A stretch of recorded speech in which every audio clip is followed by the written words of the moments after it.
the video. My name is Rob, and this is Respawn in 5. Now, we've not done a video quite like this before. Wanted to try something different, something new. Maybe it'll work, maybe it won't, and you'll never see this again. But here's hoping this is how we're going to be doing stuff from now on. Now, before we get into the video, quick little bit of housekeeping for you. You may recognise this fancy background behind me. If you do, it means you've been watching us over on Twitch. If not, please do get over there right now, right this instant, and give us a follow. It's twitch.tv/catfrob. That would be amazing of you. Anyway, let's get into it. I've been playing Horizon Zero Dawn, so here's what I've been thinking about that. Just last night, in the house. So, despite having a penchant for never ever having enough time on my hands, and forever trying to squeeze more hours into a day than my constitution can cope with, i.e. I'm always outrageously tired, I don't seem to be able to stay away from enormous, sprawling, life-consuming open world games that I can't hope to finish.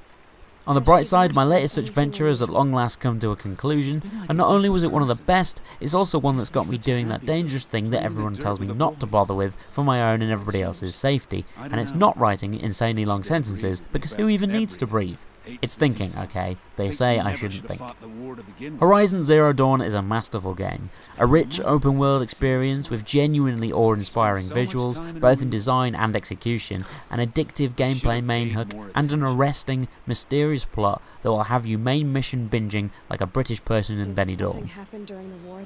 There's something enigmatic about uncovering a mystery, as opposed to solely watching the events unfold before you. In Horizon, you're launched into a world and it asks you to find out how it came to be as it is. The excitement, the urge to know what's gone on ramps up as you discover more hidden truths about the game world's history.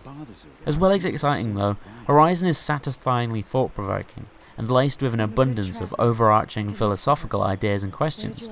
I made a few notes while playing, but its story really lingered, jamming its forefinger into my skull while I was trying to get back to Dark Souls. So here, in all their likely way off the mark glory, are some musings on the philosophy of Horizon Zero Dawn. There are a couple of ideas that I think are really central to the landscape that Horizon gives you. The questions that the writers wanted to explore when they sketched out a future which is actually quite disconcertingly plausible. Firstly, we have the circumstance of the dissolution of knowledge in the modern age. What if humanity lost everything we'd learned about science, religion, politics over the last few millennia, and life as we know it had to begin again from scratch? In Horizon's vision, we see humans in a primitive style tribe that have mythicized the remnants of the digital age, the metal age as it's referred to didactically. Appending religious ideologies to the existence of the ruins in the world. Various conflicting religions have sprung up across the New World and are a dominant, driving force of the cultural paradigm. We all seemingly have an innate desire to imbue our lives with meaning in one form or another. For much of history, the main outlet for this desire en masse has of course been religion. Guerrilla posit the worship of and narrative surrounding a greater being than ourselves pulling the strings is in some way inherent to human nature. That we, as a collective, are bound to gravitate towards this idea even in circumstances where the current religious climate and its history has been torn up and thrown away. If we started again over and over, would we create some form of religious narrative and base our lives on the worship of an imagined greater being every single time?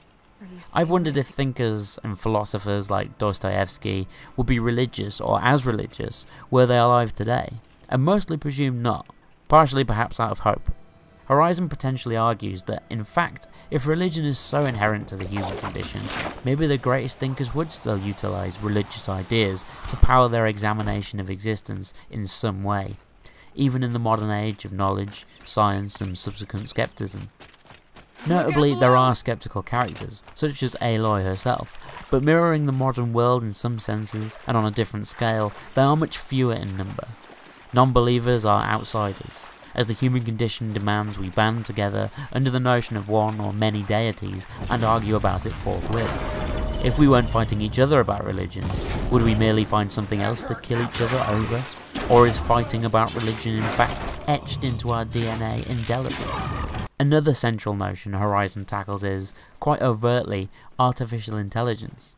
It's a particularly poignant subject right now, as we seemingly teeter on the edge of a breakthrough in AI, As cars that drive themselves and social algorithms that learn to understand you as a person become more prominent, the people at the forefront of these breakthroughs are already beginning to argue about its potential stability.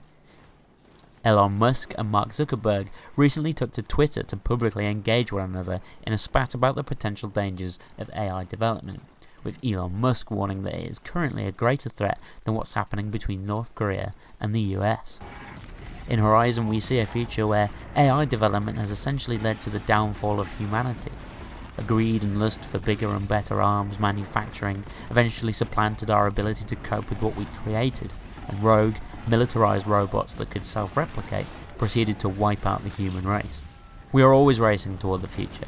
It seems there is little that could stop the powerhouses of this age from developing to the most ambitious and voracious standard possible. We are always hungry for what is next. So, are we right in these endeavours? If we endanger all of humanity simply by pushing the limits of what humanity can do and create, a form of life itself in this case, does that make human advancement and progression wrong? I tend to disagree. Elon Musk recently commented that, like many things, AI must be regulated. These regulations must, first and foremost, safeguard us, while allowing the full extent of our creative ability to be excavated. Is that possible? Maybe not. If we can create life, if we can build something which thinks and feels like a human, then do we have a moral obligation to do so? Even if that means building something better, greater than ourselves. Similar ideas, more focused on this subject specifically, are being posited in HBO's excellent Westworld. Toward the end of Horizon, we learn that loss of knowledge was actually a decision made by Ted Barrow, the man essentially to blame for the robot uprising. He struggled with the idea that giving the next generation of humanity a cache of all the wisdom we had amassed, the technological discoveries and the scientific breakthroughs, would in turn lead them to make the same mistakes. It's a rash, seemingly panicked conclusion, but poses a fascinating dilemma. If you knew the world was about to be wiped out, would you want to pass on everything we'd learned? That would be all the art, all the music, all the wonderful things humanity has accomplished, but also nuclear technology, weaponry, war, and the tools of division that are, and long have been, so prominent. Ted posits his decision as giving the next generation a fresh start. So would it achieve that? In Horizon's vision, the decision has done more harm than good, with many of those undesirable, belligerent aspects resurfacing independently. Another potential comment on human nature.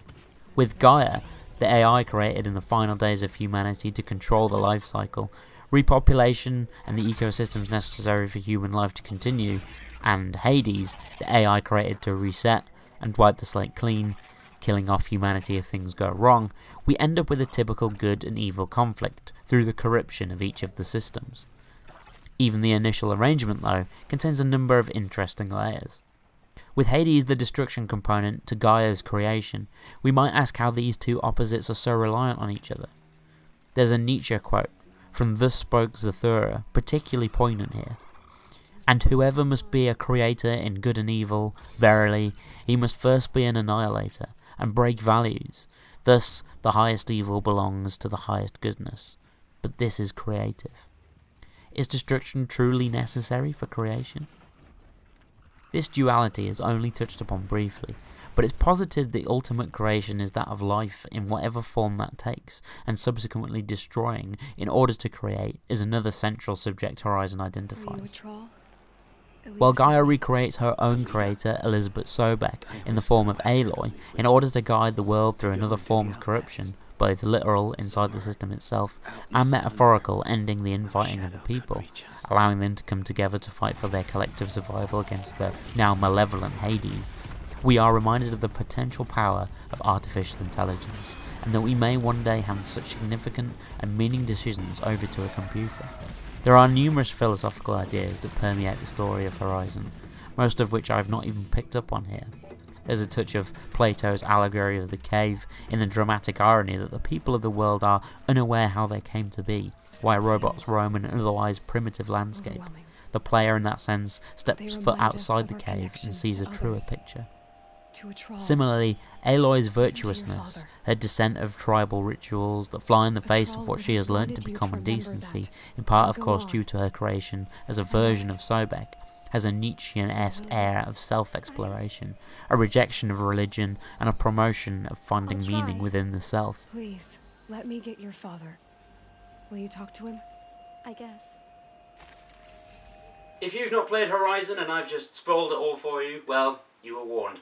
Even so, Horizon has a really addictive core gameplay mechanic. The open world, the hunting, it's the kind of thing that leaves you just wanting to run around and explore the area and just be in that environment. Similarly, the story, as we've scratched the surface on really today, is fascinating on so many levels. It's worth experiencing it firsthand for yourself. Maybe you'll have a bit of a different perspective on some of the stuff I've talked about today. Thank you very much for watching. This has been Respawn in 5. Back soon.